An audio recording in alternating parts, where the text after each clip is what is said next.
because it had been so formative.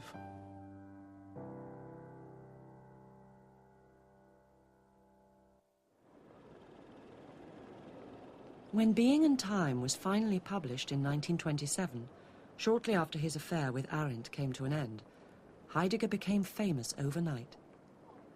Despite its daunting complexity, the book was bought and read by educated men and women throughout Germany.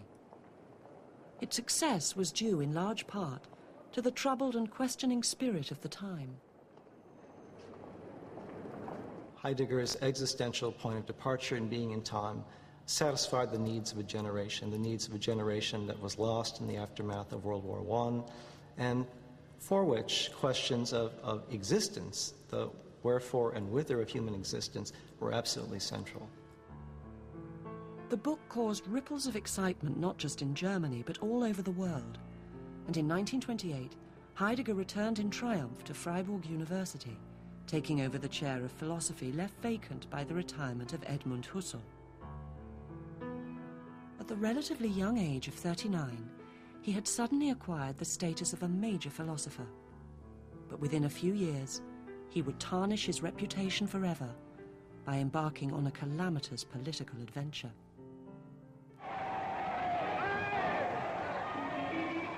On January the 30th, 1933, Adolf Hitler became Chancellor of Germany. He immediately launched a process of restructuring designed to eliminate so-called non-Aryans from public office and clamp down on all forms of dissent. Towards the end of April, after the rector of Freiburg University had resigned in protest at these measures, Heidegger astonished almost everyone who knew him by allowing his name to be put forward in the ballot to elect a successor. He was duly elected by an almost unanimous vote of the university's governing body, although 13 of the professors who would normally have been entitled to vote were forbidden to do so because they were Jews. A week later, Heidegger delivered his inaugural address as rector to a capacity audience in the university's main hall, specially bedecked for the occasion with swastika flags. Then, on May the 1st, a symbolic date in the Nazi calendar, he officially joined the party, thereby winning the gratitude of all those who wished to see Hitler succeed. The first few months of Nazi rule were by no means a sure thing. It was still a bit of a tenuous operation, so the initial months were very important. And this was the specific finding of the University Denazification Commission, that Heidegger had played an essential role in placing Hitler into the saddle by serving to legitimate the regime on the basis of his immense worldwide philosophical prestige. Those who had known the Wizard of Meschirch during his days at Marburg University were stunned and appalled when they heard what he had done. Also ich kann jetzt brauche jetzt nicht nur von mir zu sprechen, sondern von allen seinen Schülern. Wir waren fassungslos. Wir hatten das für vollkommen unmöglich gehalten.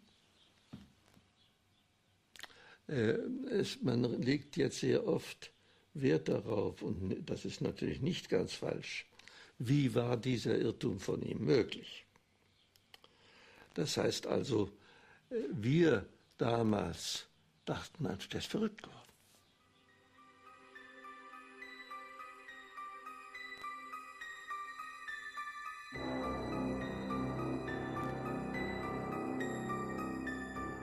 Why did Heidegger attach himself so firmly to the Nazi cause? What factors other than personal ambition impelled him to act as he did?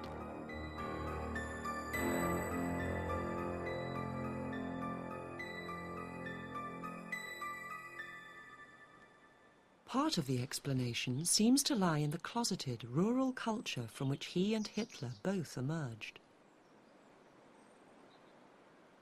Heidegger grew up a very conservative Catholic in a very conservative southwest Germany.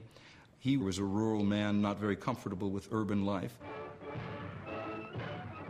Nazism claimed to offer a preservation of a more simple, rural life at the same time as it promised a tempered move into the technological 20th century. I think this was a great appeal to Heidegger. Deutsche Arbeiter, an das Werk! Nazism also was famous for its anti-Semitism, And I think Heidegger shared in the cultural anti-Semitism of his nation of that time without yielding, I believe, to the crude biological anti-Semitism of Hitler. He didn't need Hitler to be an anti-Semite. He had that already from his culture.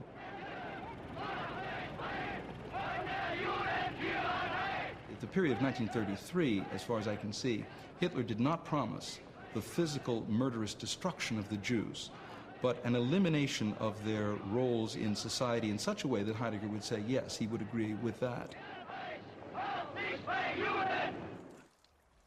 The claim that Heidegger was anti-Semitic is one that's often denied, not least by members of his family.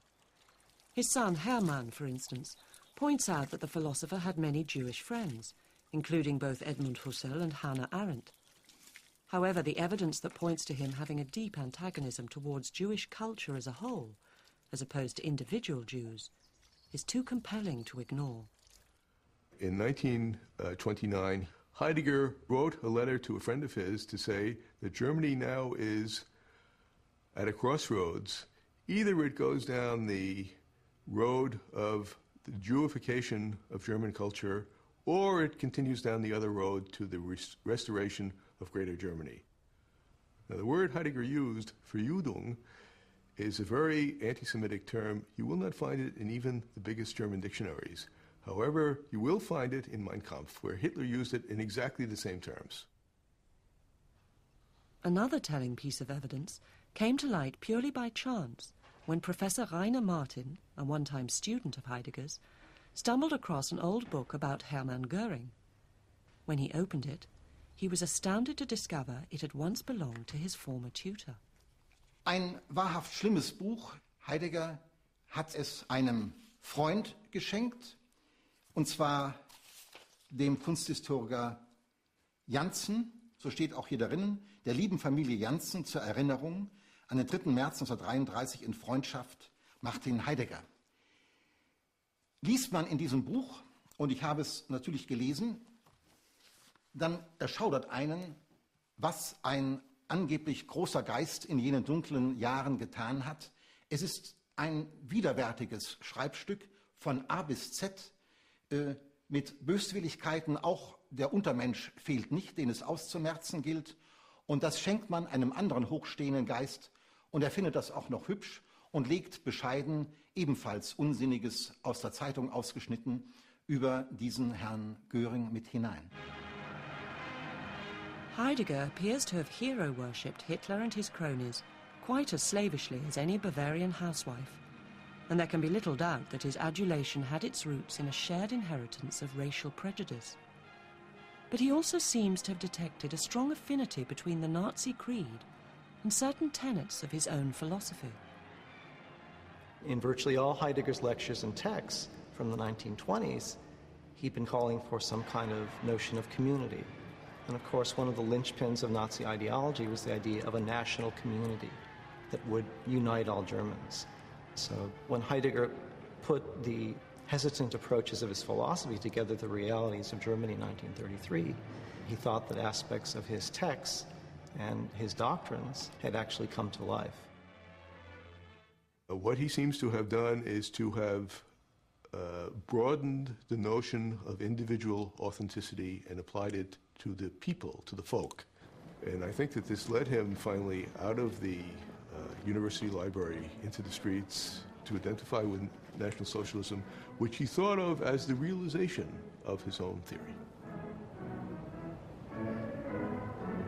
Heidegger wasn't sure, however, that Nazism was safe with the Nazis. What Hitler needed, he thought, was a guide, someone who could ensure that the Nazi revolution fulfilled its true potential. Someone, that is, exactly like himself. Heidegger suffered, to be sure, from megalomania. He succumbed to the delusion, and one can only call it a delusion, that he could play the role of philosopher king following Plato's problematic precedent to Hitler and the Third Reich. He thought he could get the ear of the new regime and be the eminence grise behind Hitler or whoever was going to run the country. And he seriously believed that if you got the right philosopher in the right place, things might be different. Germany would be revitalized, Europe would be revitalized, everything might be wonderful and different. Convinced of his ability to steer the revolution in what he saw as the right direction, Heidegger became not just a Nazi, but a Nazi fanatic, someone prepared to demonstrate his devotion to the cause by the most underhand means.